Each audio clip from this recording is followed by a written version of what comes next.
आपण केंद्र मंत्री होचोती आपण कहूनांती बीजेपी सरकार 3/4 मेजॉरिटी रे आसी जदी आसीबो नै ताले मु राजनीति रे सन्यासी ने बोली कोहंतो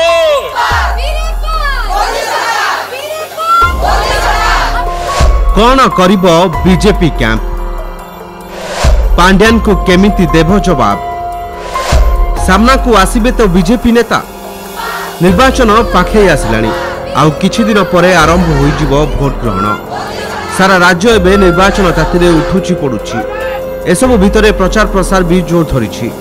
सब राजनैतिक दल प्रतिपक्ष को करुछंती टार्गेट विभिन्न प्रसंग रे घेरुछंती आक्रमण प्रति आक्रमण भी जोर धरी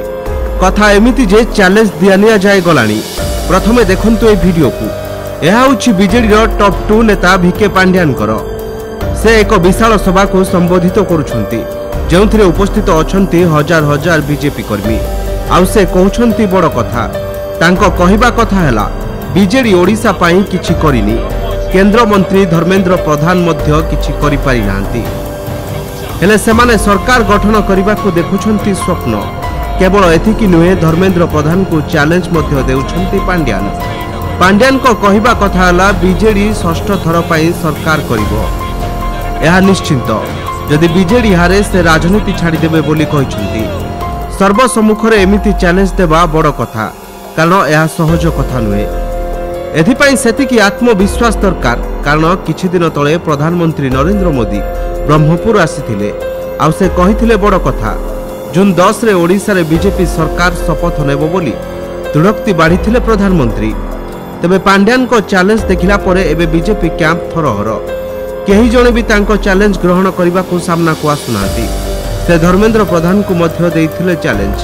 बीजेपी सरकार न करि पारिले राजनीति छाड़िबे बोली प्रश्न करिथिले जार जवाब क्यों बीजेपी नेतांको पाखरे नाही अर्थात केउठी ना केउठी बीजेपी नेतांको मनरे